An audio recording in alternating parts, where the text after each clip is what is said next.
Assalamualaikum warahmatullahi wabarakatuh.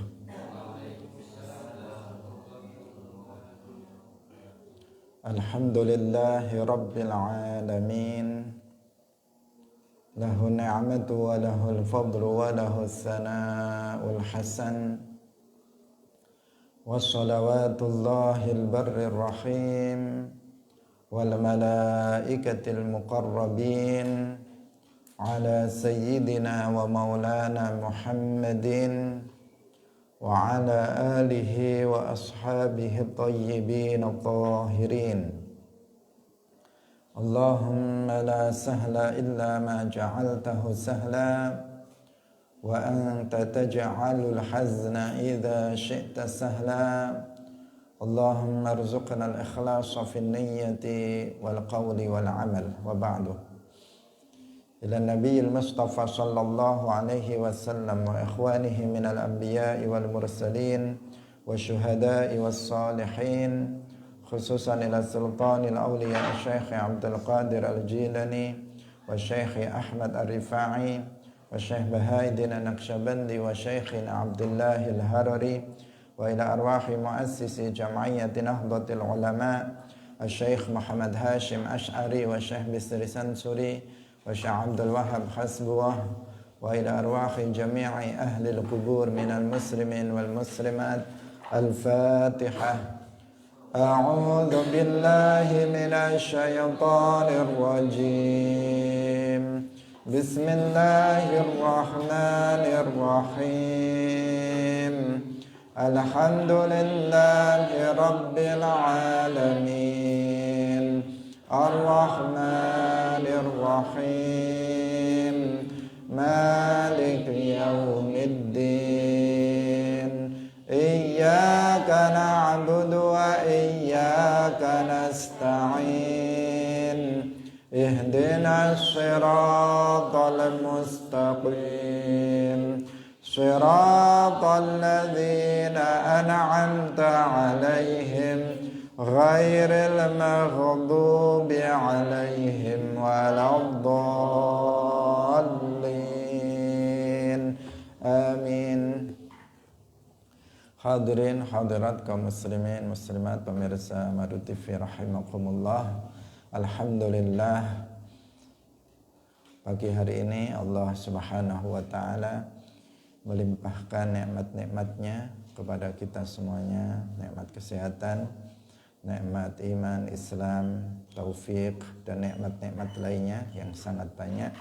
Sehingga dengan nikmat-nikmat tersebut kita semuanya pagi hari ini kembali bisa mengisi hari-hari di bulan Ramadan dengan berbagai macam amal ketaatan. Salah satunya adalah dengan menghadiri majelis ilmu yang merupakan majelis yang mulia. Semoga Allah Subhanahu wa taala menerima amal soleh yang kita lakukan. Amin ya rabbal alamin. Salawat dan salam semoga tetap terlimpahkan kepada Nabi Agung Nabi Muhammad sallallahu alaihi wasallam, para sahabatnya, keluarganya, serta seluruh umat Islam yang mengikuti beliau ila yaumil qiyamah. Hadirin rahimakumullah, mari kita ikhlaskan niat kita masing-masing.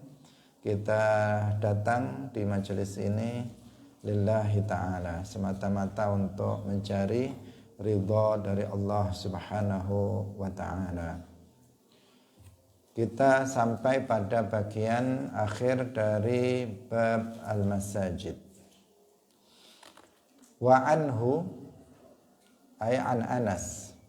Wa anhu ay an Anasin radhiyallahu anhu qala qala Rasulullah sallallahu alaihi wasallam. Qala wastawah sapa Rasulullah sallallahu alaihi wasallam, la taqumu, ora jumeneng apa as-saatu kiamat, hatta yatabaha, sehingga saling bangga-banggaan sapa annasu manungsa fil masajidi ing dalam pira-pira masjid. Akhrajahul khamsatu illa Tirmidzi wa sahhahahu Ibnu Khuzaimah.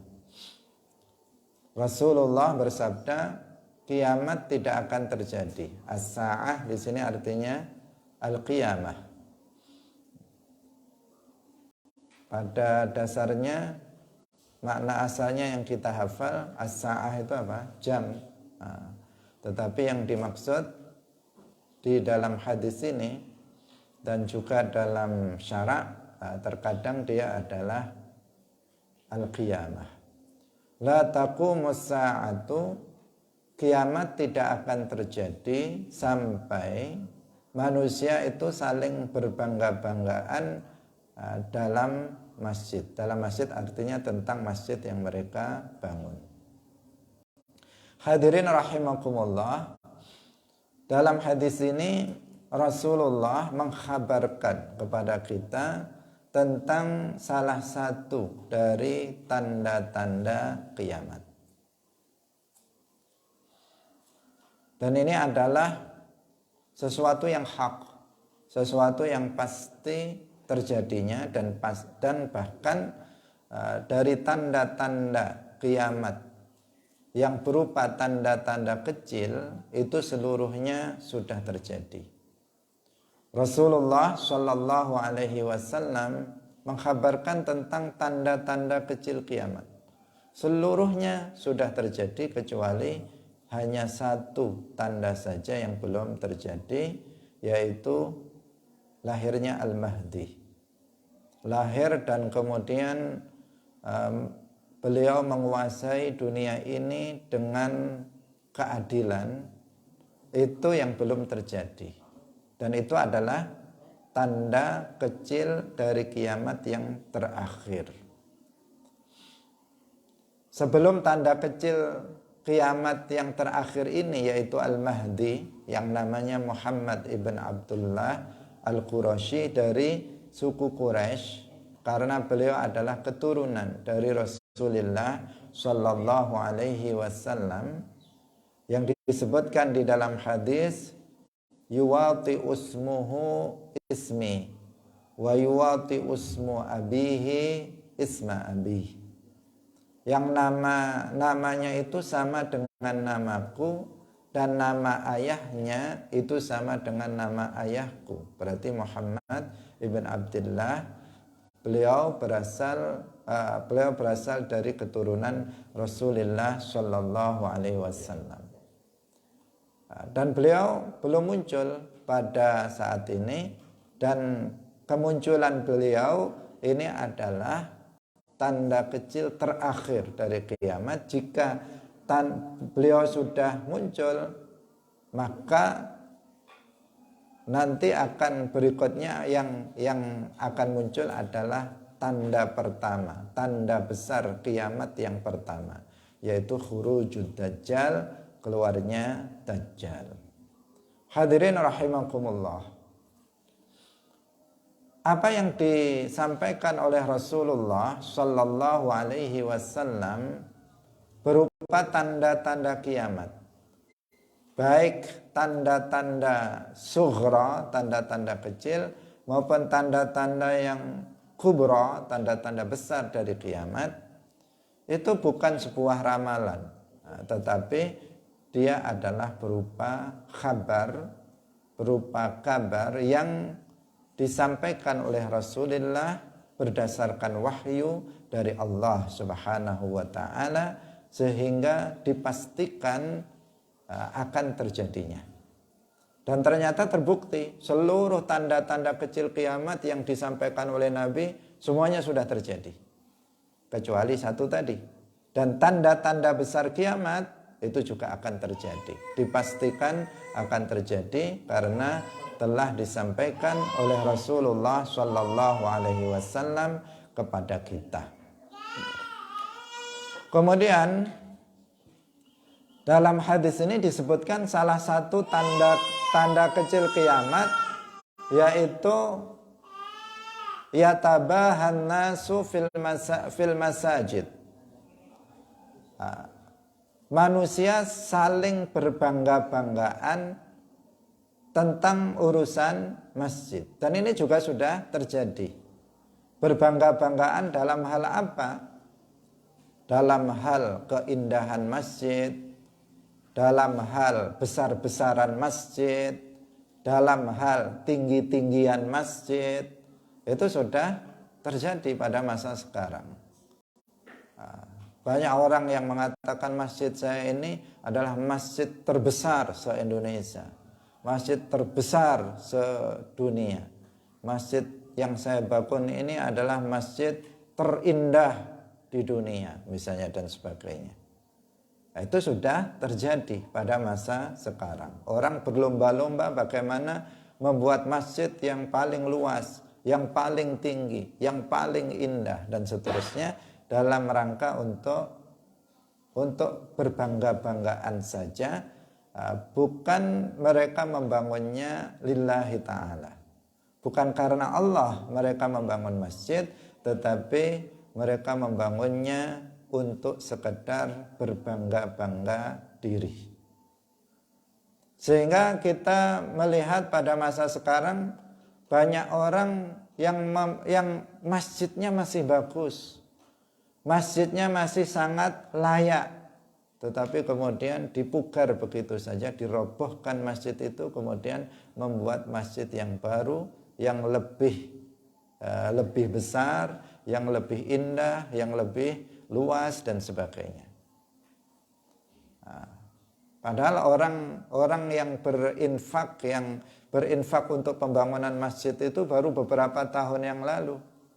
Kalau kemudian masjid itu yang mestinya masih layak dan orang yang berinfak itu masih bisa mendapatkan pahalanya, karena dirobohkan dan kemudian tidak dimanfaatkan barang-barang tersebut, menjadikan putus pahala yang mereka dapatkan.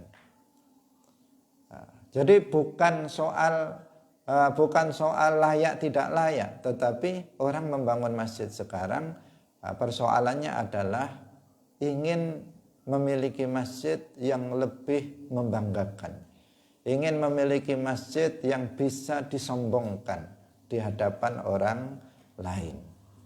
Itu yang sudah terjadi, apa yang disampaikan oleh Rasulullah Shallallahu Alaihi Wasallam. Ternyata jamaahnya nggak banyak.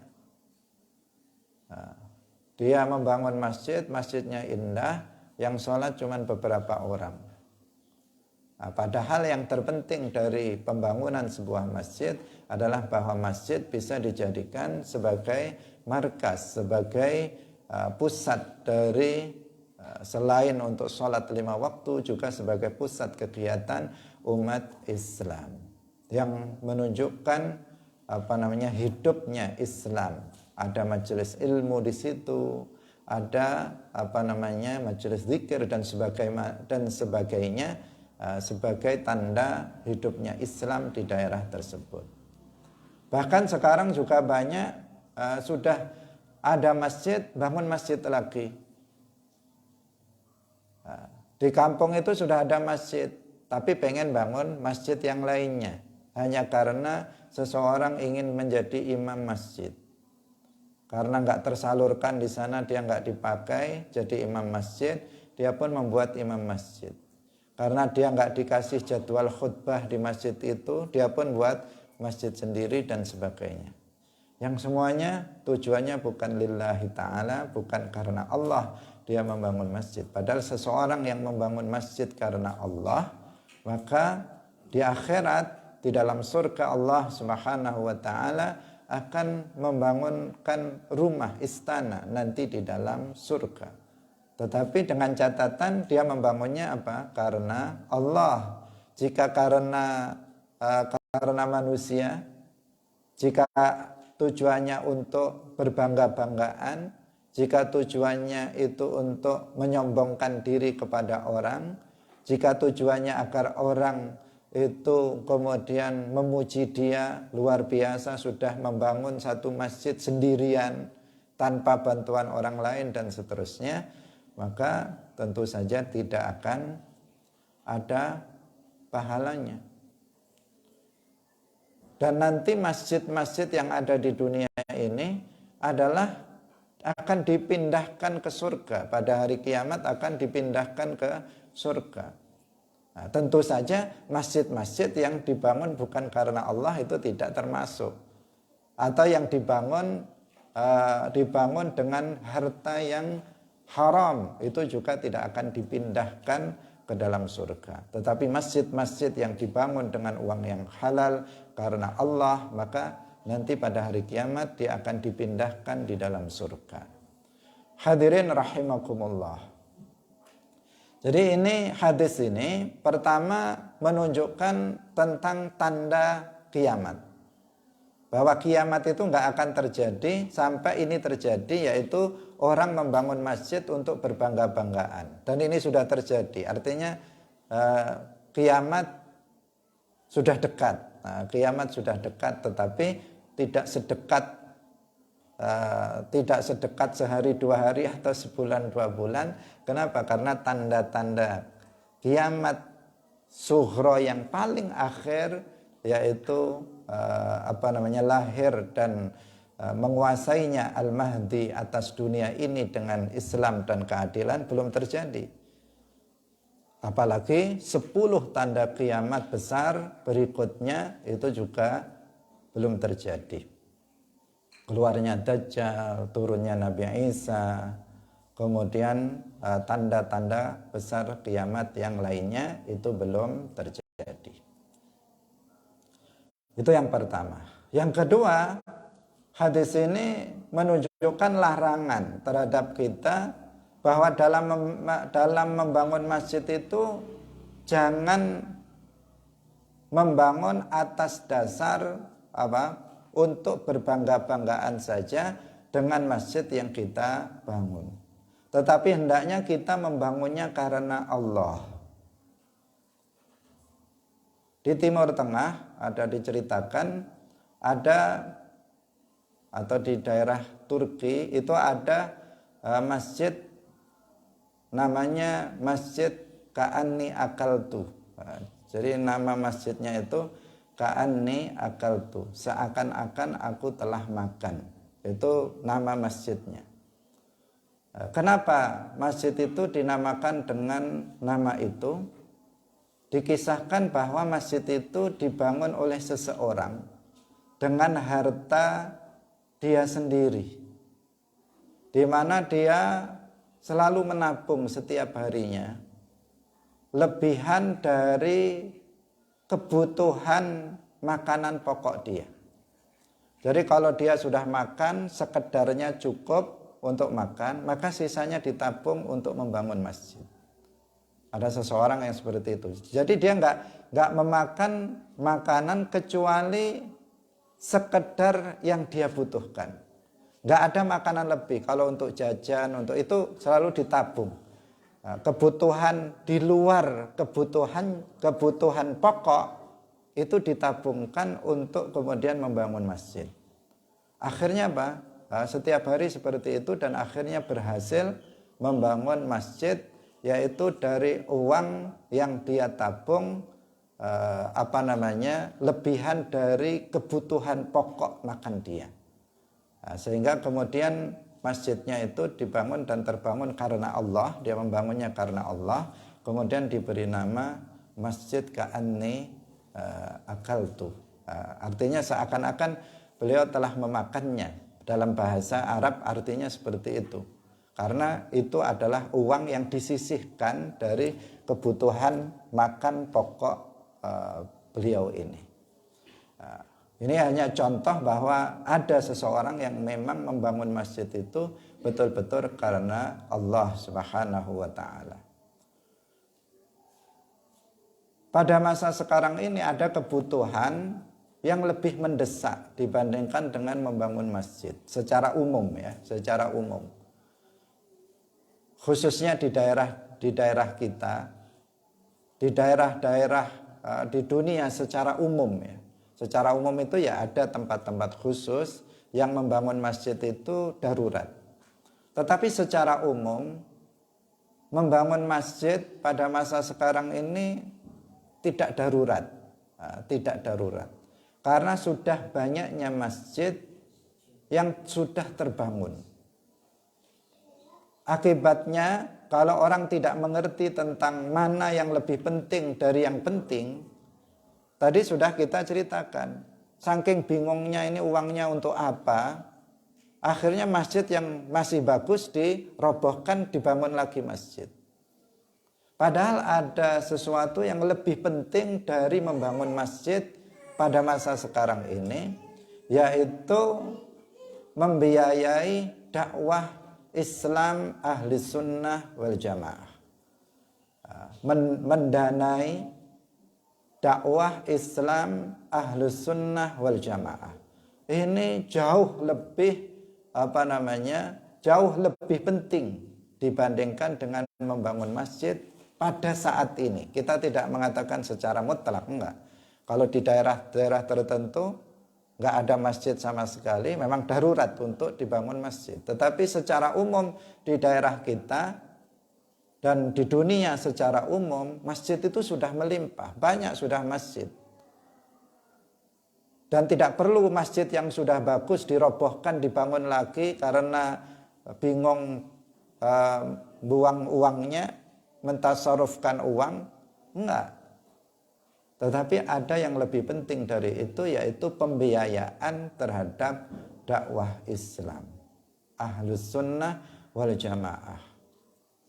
Di mana Syekh Abdullah Al-Harari rahimahullah itu pernah mengatakan, Ahlus Sunnati wal Jamaah al-yaum kal yatim la kafila lahu.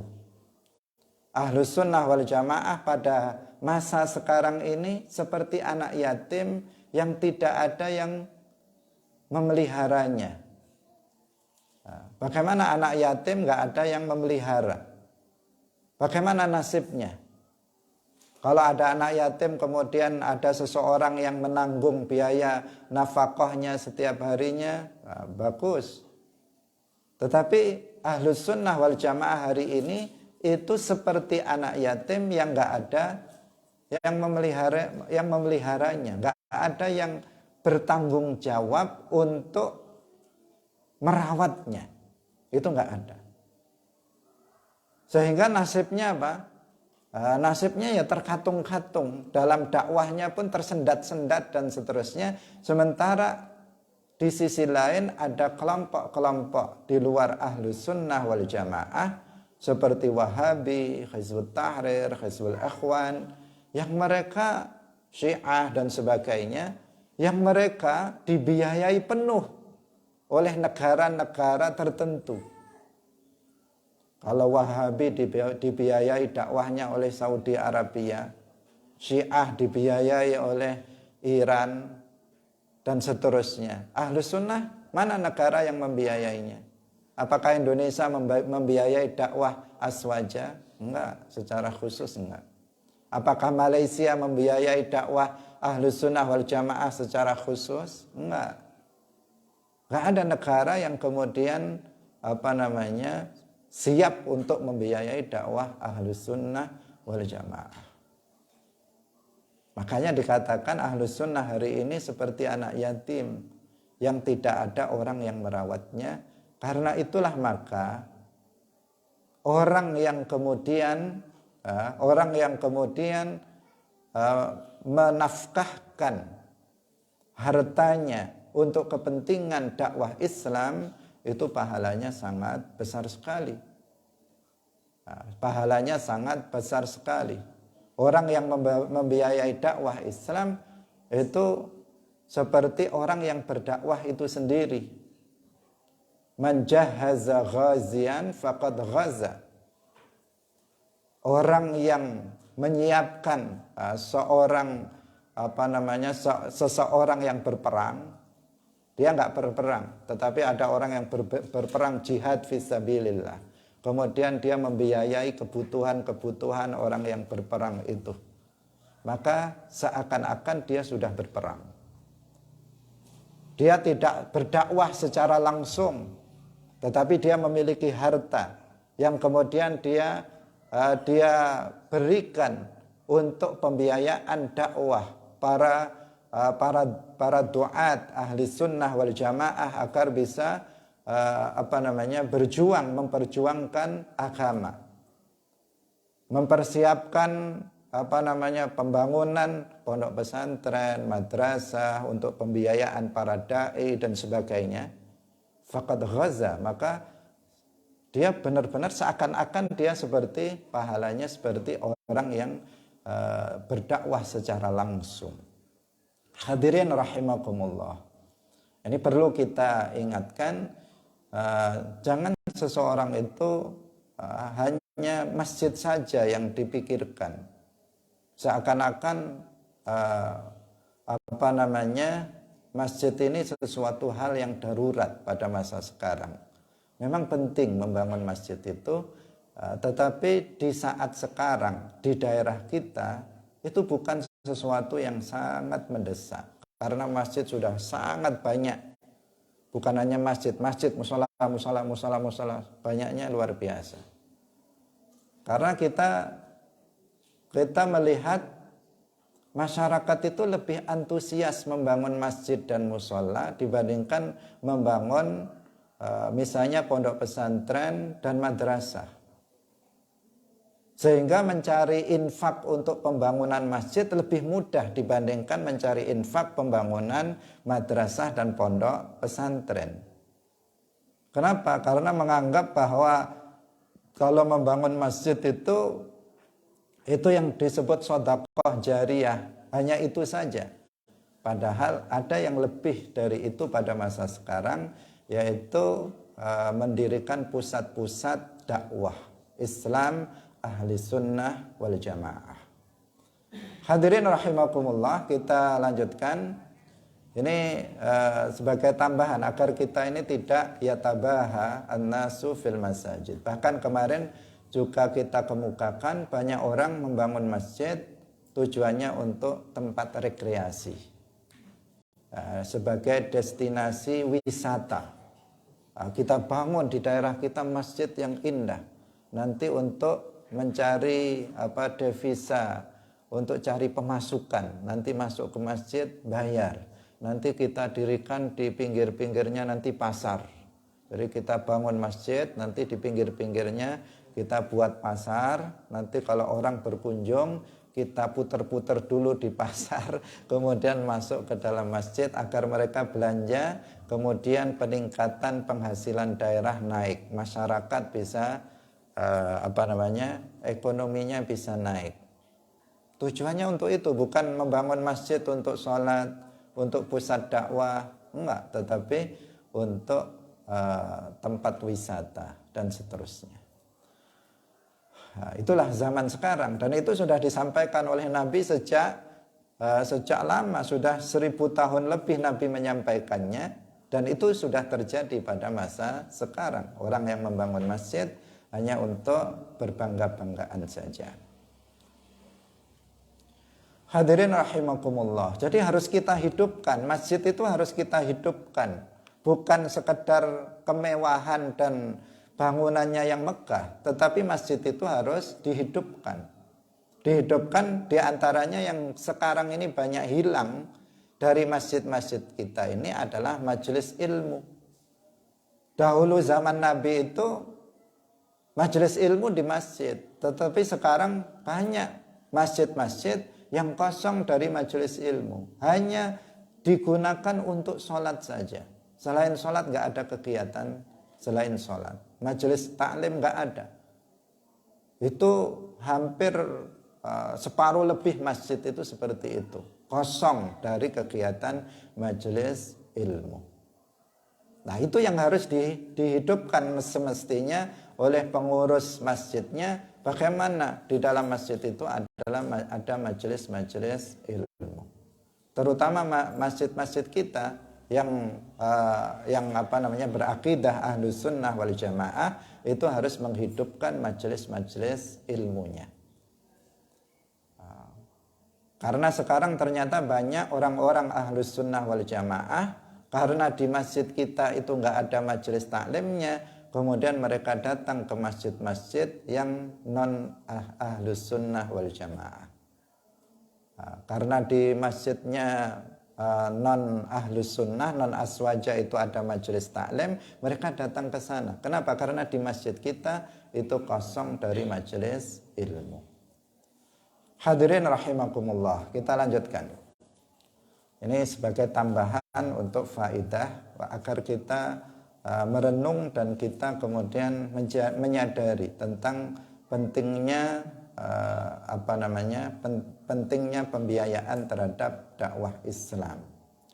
Wa an Ibnu Abbas radhiyallahu taala anhuma qala Rasulullah sallallahu alaihi wasallam ma umirtu ora den perintah sapa ingsun bitasyidil masajid kelawan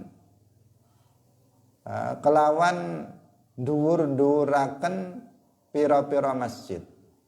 Tasyid itu bisa berarti tatwil, ya, meninggikan masjid. Akhrajahu Abu Dawud wa sahhahahu Ibnu Hibban. Tinggi-tinggian masjid. Nabi mengatakan aku itu enggak diperintahkan untuk meninggikan masjid. Sekarang banyak masjid yang di tingkat 2, tingkat 4, tingkat 5 biar terlihat tinggi, dari segala arah terlihat dan seterusnya. Padahal itu tidak dibutuhkan. Kecuali kalau dibutuhkan, itu hal yang berbeda. Kalau misalnya masjidnya masih cukup, hanya 1 lantai di bawah masih cukup, kenapa harus ditingkat? Selain bahwa sholat di tingkat itu nanti ada khilaf, ada perbedaan pendapat di antara para ulama. Jika misalnya imamnya di atas, makmumnya di bawah, atau makmumnya di bawah, kemudian di atas, ada rincian hukum yang sebagian diperselisihkan oleh para ulama tentang hukumnya. Selain itu, kalau masjid itu cukup di bawah, nggak perlu ditinggi-tinggikan. Dalam rangka, apalagi dalam rangka yang tadi untuk berbangga-banggaan untuk masjid saya yang lebih tinggi dan seterusnya. Masjid saya menaranya tertinggi di dunia dan sebagainya, tertinggi di di Asia dan seterusnya. Itu sesuatu yang buruk karena bukan karena Allah dia membangunnya. Kecuali kalau misalnya sudah tanahnya sempit, kemudian masjidnya itu penuh, nggak muat lagi, maka kemudian dinaikkan tentu dengan ketentuan-ketentuan yang telah dijelaskan oleh para ulama di dalam membangunnya. Tetapi selama memungkinkan dan masih muat, maka tidak perlu untuk kemudian meninggi-ninggikan masjid dengan tujuan tadi itu hanya sekedar berbangga-bangga dengan masjid yang mereka dirikan. Karena sering orang membangun masjid itu bukan sesuai dengan kebutuhan. Tidak sesuai kebutuhan. Jamaahnya cuma beberapa orang, tetapi masjid yang dibangun cukup untuk 10.000 orang. Padahal jamaahnya cuma 10 orang. Tapi masjid yang dibangun cukup untuk 10.000 orang.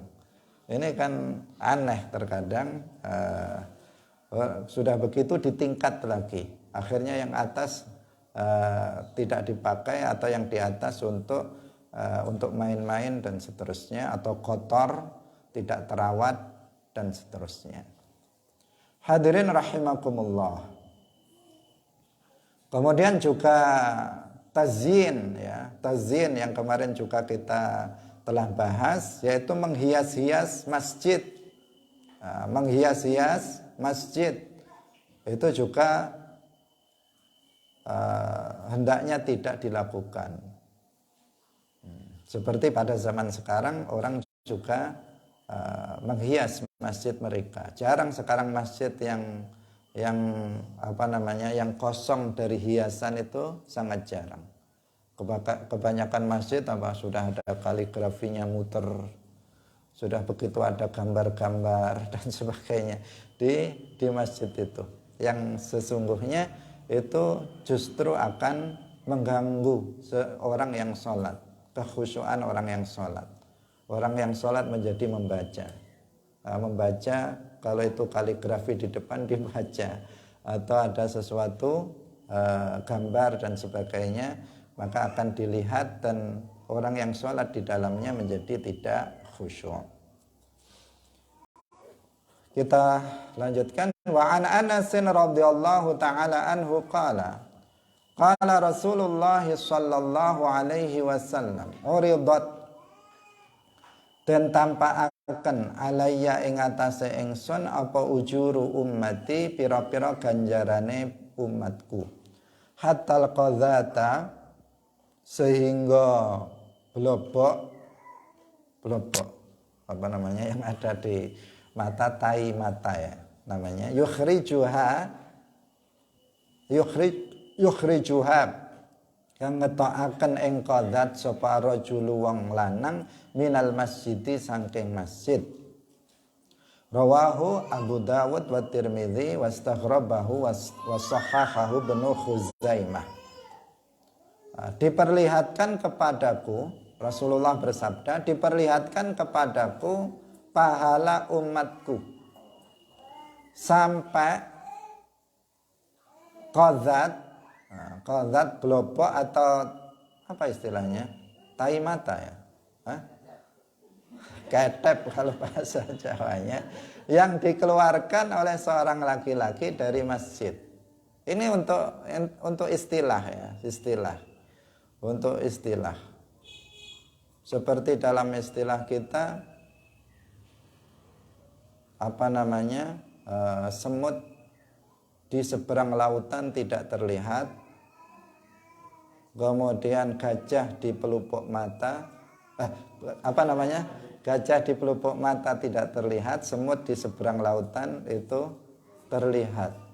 Itu untuk menunjukkan, ini juga untuk menunjukkan sesuatu yang kecil pun jika dilakukan oleh seseorang, kotoran sekecil blobok, sekecil tai mata ini, ketika seseorang itu membuangnya dari masjid, maka ada pahalanya jika dia melakukannya karena Allah.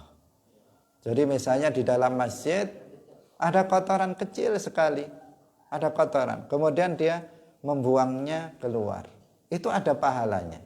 Sehingga diistilahkan qadzat. Qadzat itu kan kecil, sangat kecil.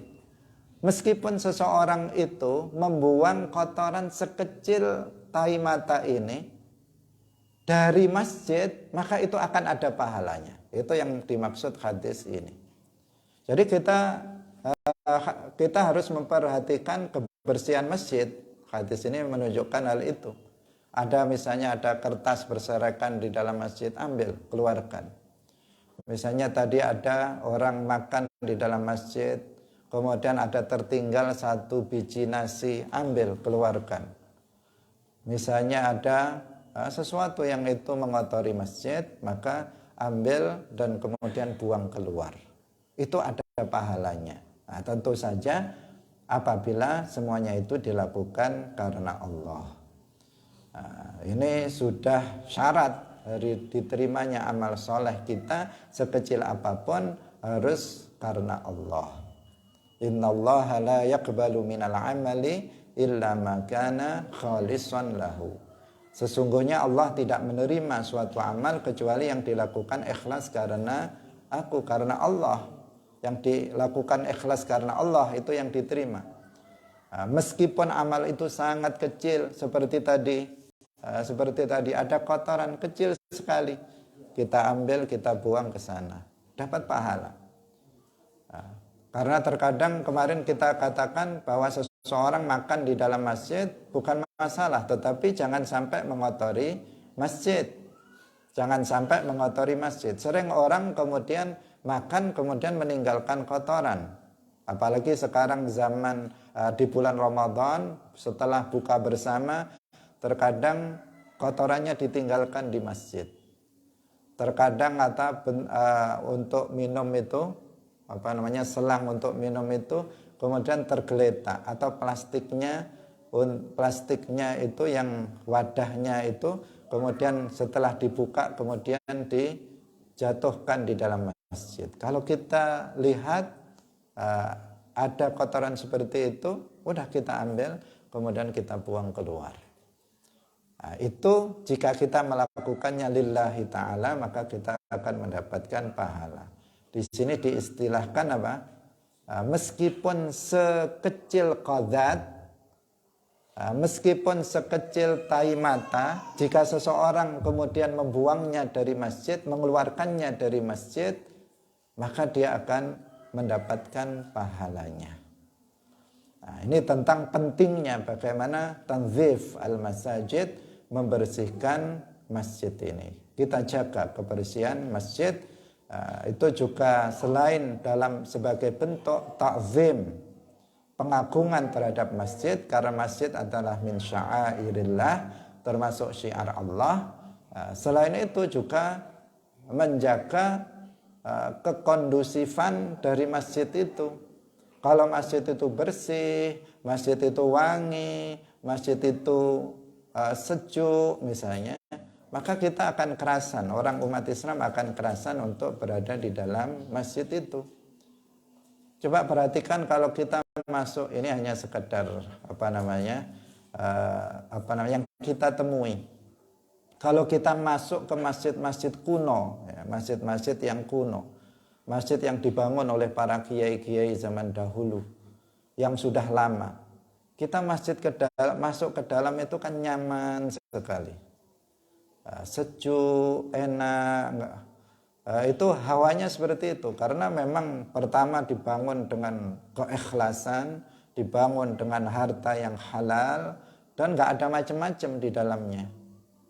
Makanya banyak orang membangun masjid ketika dibutuhkan adanya pelebaran, rehabilitasi dan sebagainya, merehab masjid. Itu kalau masjid itu masjid tua, terkadang disisakan, masjid yang di dalam itu disisakan. Kenapa? Karena itu masjid yang memang betul-betul dulu dibangun karena Allah.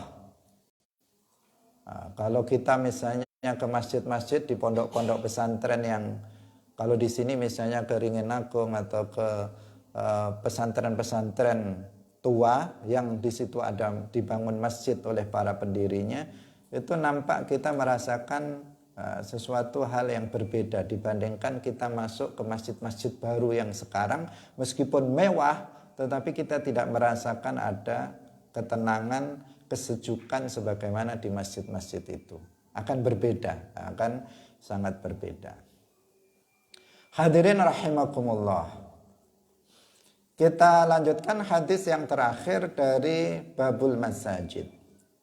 Wa an Abi Qatadah radhiyallahu taala anhu qala Rasulullah sallallahu alaihi wasallam, idza dakhala, tatkalane manjing sapa ahadukum salah siji sira kabeh al masjida ing masjid, fala yajlis, mongko aja lungguh sapa ahadukum hatta yusalliya, sehingga salat sapa wong rakaataini ing 2 rakaat. Muttafaqun alaihi. Apabila salah seorang di antara kalian masuk ke dalam masjid, maka janganlah dia duduk sampai dia sholat 2 rakaat. Sholat apa? Sholat tahiyatul masjid. Jadi sebagai tahiyah artinya sebagai penghormatan terhadap masjid. Maka kalau kita masuk ke dalam masjid, jangan duduk dulu, sholat dulu 2 rakaat. Di sini tidak tertentu, tidak harus tertentu seseorang sholatnya itu dengan niat tahiyatul masjid. Misalnya usolli sunnata tahiyatil masjid lillahi ta'ala. Tidak harus tertentu sholat tahiyatul masjid. Tetapi bisa pokoknya sebelum duduk dia sudah melaksanakan sholat. Maksudnya begini, misalnya kita sholat Jumat, misalnya kita datang untuk sholat Jumat, kemudian kita datangnya agak terlambat. Kalau kita datang kita datang awal, maka kita tahiyatul masjid, nanti kita sholat qabliyah Jumat. Setelah azan yang pertama, kemudian kita sholat qabliyah Jumat. Tetapi seandainya kita begitu datang ke masjid, kemudian orang-orang sudah sholat qabliyah Jumat, maka kita bisa langsung sholat qabliyah Jumat. Nah, dan itu sebagai tahiyatul masjid bagi kita. Niatnya qabliyatul Jum'ah, tetapi itu adalah juga sudah mencukupi sebagai tahiyatul masjid, sebagai sholat penghormatan terhadap masjid. Atau bahkan sesuatu hal yang fardu, yang sholat yang wajib. Misalnya begitu kita masuk ke dalam masjid, kemudian sholat maghrib sudah dimulai. Nah, jangan sholat tahiyatul masjid dulu, sholat sunnah tahiyatul masjid, langsung kita gabung dengan jamaah. Itu berarti kita sholat maghrib berjamaah. Nah, itu sudah menjadi tahiyatul masjid sebagai penghormatan terhadap masjid. Sudah cukup, artinya sudah cukup untuk kemudian dia duduk di dalam masjid itu. Karena jika seseorang itu langsung duduk sebelum sholat, itu hukumnya makruh. Masuk ke dalam masjid langsung duduk, itu hukumnya apa? Makruh. Nah, seseorang ketika masuk ke dalam masjid, hendaknya dia sholat tahiyatul masjid, atau kalau memang sholat wajib, maka sholat wajib. Misalnya sholat qadha. Seseorang kan harus mendahulukan sholat qadha dibandingkan sholat sunnah. Dia ketika masuk masjid masih punya qadha sholat, maka dia langsung masuk ke dalam masjid terus melakukan qadha sholat, bukan sholat sunnah, karena dia harus mendahulukan qadha-nya. Maka qadha sholat ini itu sudah mencukupi sebagai tahiyatul masjid. Artinya dia tidak perlu secara khusus sholat sunnah tahiyatul masjid. Itu maksudnya. Nah, itu sudah mencukupi untuk kemudian menghilangkan kemakruhan dia duduk sebelum sholat. Artinya kalau seseorang itu i'tikaf di dalam masjid harus sholat dulu. Bukan langsung masuk ke dalam masjid langsung duduk nawaitul i'tikaf lillahi ta'ala, tetapi dia melaksanakan sholat terlebih dahulu. Sholat sunnah tahiyatul masjid, atau dia sholat wajib, misalnya seperti yang tadi sudah kita jelaskan. Nah, ini penghormatan terhadap masjid. Kalau penghormatan terhadap al-masjid al-haram, al-masjidil haram itu berbeda dengan penghormatan terhadap masjid-masjid yang lain. Kalau di Masjid Nabawi kita tahiyatul masjid. Kalau di masjid-masjid di daerah kita tahiyatul masjid, salat tahiyatul masjid. Kalau kita di Masjidil Haram, maka penghormatannya dengan tawaf. Kalau kita masuk ke dalam Masjidil Haram, maka kita tawaf, langsung tawaf. Itu sebagai tahiyah al-masjid. Tahiyatul Masjidil Haram itu bitawaf, dengan cara tawaf, mengelilingi Ka'bah sebanyak 7 kali. Itu sebagai penghormatan terhadap terhadap Masjidil Haram. Nah, ini penting untuk diperhatikan, karena kita melihat sebagian orang ketika sholat Jumat misalnya, begitu masuk ke dalam masjid dia langsung duduk, tidak melakukan sholat terlebih dahulu, tapi harus dia sholat agar dia tidak kena hukum makruh. Jika dia melakukannya, itu sesuatu hal yang tidak baik, karena melakukan sesuatu yang makruh. Nah, sedangkan i'tikaf tanpa sholat terlebih dahulu seperti yang tadi kita lakukan, itu hukumnya makruh. Langsung i'tikaf tanpa sholat terlebih dahulu, itu hukumnya makruh. Jadi seseorang bisa i'tikaf setelah sholat baru nawaitul i'tikaf, atau seseorang misalnya di dalam sholatnya, ketika dia sholat di dalam hatinya berniat i'tikaf, itu juga sudah diperbolehkan, artinya sudah tidak makruh lagi. Apalagi ini di bulan Ramadan, kita banyak umat Islam yang kemudian mengisi malam-malam di bulan Ramadan dengan i'tikaf, maka itu harus diperhatikan. Sholat dulu, baru kemudian i'tikaf. Jangan langsung masuk masjid terus duduk baca Quran atau zikir, enggak. Tetapi masuk, sholat 2 rakaat minimal, kemudian baru i'tikaf.